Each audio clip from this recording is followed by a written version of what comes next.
Hello and welcome to Brodual. Today we've got another Fallout 4 mod spotlight, and this time it's Beastmaster, the creature companion Overhaul.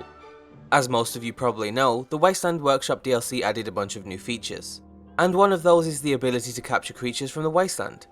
The system itself is fairly simple, with the main goal being that you set up an arena with creatures to fight other creatures, your settlers, or even other captured humans. The author of Beast Tamer thought the system never reached its true potential, so he went about fixing it with this new creature companion Overhaul. The way it works is relatively simple. First, you'll need to capture your new pet. If you've never tried to before, this is easily done by placing one of the many new cages in the workshop menu. You just need to attach it to a power source and then wait or sleep for a few in-game days. Eventually you'll wake up and the cage will be closed, which means you've caught something. What you catch will depend on the cage, with also a bit of random chance thrown in, so you might have to do it a few times or place multiple cages to get the pet you really want. Once you're ready, you can let it out of its cage and begin the taming process.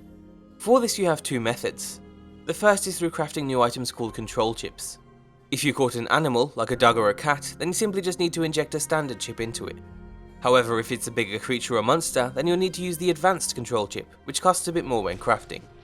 Again, this is relatively straightforward, but it can sometimes be a bit more difficult for extra violent monsters, like a Deathclaw. For that, you'll probably want to place a DLC added wave emitter, which calms nearby captured creatures.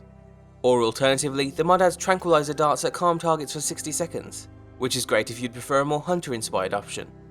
Later in the game you might not need the chips at all. If you have the Animal Friend perk, you'll be able to tame animals just by talking to them. The same can be done for bigger creatures with the Wasteland Whisperer perk. So if you have those two, then taming is free and easy. Once your creature or animal is tamed, you've got a bunch of different things you can do with it. What's great is that every type of creature is different, so depending on its race you can expect different stats, customization options and more. At its core, your pet is now a follower, but it can be used alongside another standard vanilla companion, so in that sense it's more like an additional pet. As a pet, it'll join you on your adventure, assist you in battle, and even use standard follower commands, like trade or perform a trick. However, the mod doesn't stop there. You can actually make use of several new customization options to make your pet truly stand out from the crowd. One of the simplest ways is by giving your new friend its very own name. Just select the Give New Name option when interacting with it and you'll get to pick from 4 categories with 10 names in each. You can go for something cool, cute, tough or wacky, with 40 names in total. Going further, you can accessorize most of your new companions with any of the vanilla bandanas or collars, making them stand out just that little bit further. If your pet has scales or a hard shell, you can even apply some war paint. You can choose from red, blue, green and yellow, and again it's done in a click of a button when talking to them. If you later change your mind, you can wash the paint off with some turpentine. And finally, for something a bit more functional, you can equip just over half of the available companions with some saddlebags, increasing their carrying capacity and also changing their appearance.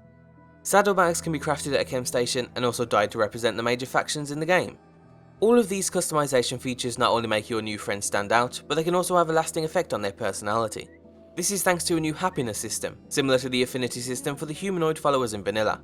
Your pets will come to love or hate you depending on how you treat them. If you keep them happy, their morale will increase and they'll receive various buffs in combat.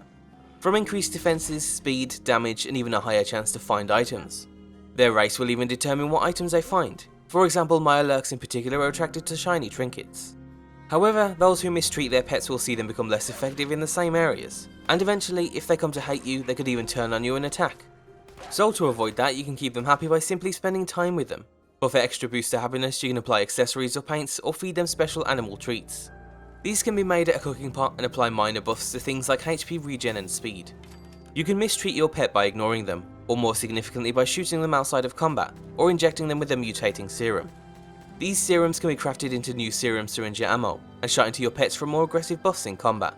You can increase their damage, make them poisonous, or even make their attacks radioactive. However, your pets won't like it at all, so only use it as a last resort and if you have lots of treats handy in your backpack. And finally, the last bit of customization is controlling how your pets behave to incoming threats. You can choose from several options, covering various levels of passive, defensive and aggressive behaviours. If you want them to attack any threat on sight, then you can do that, but if you want them to lay back while you handle everything, you can do that too. All in all, the depth this mod goes into is amazing. Not only does it offer a ton of features, but they're all well thought out too. In the latest version, your pets will level alongside you, so you'll really see them grow as you play throughout the game. For an added option, you can also install the author's other mod, Exotic Creatures, to add more cages to the creatures added by the Far Harbor DLC. So if you want a pet wolf or even a fog crawler, then be sure to grab that too. To get started, you can find everything you need down below, and as always, be sure to leave thoughts inside any mod you enjoy. Be sure to check out g2a.com, and thanks for watching.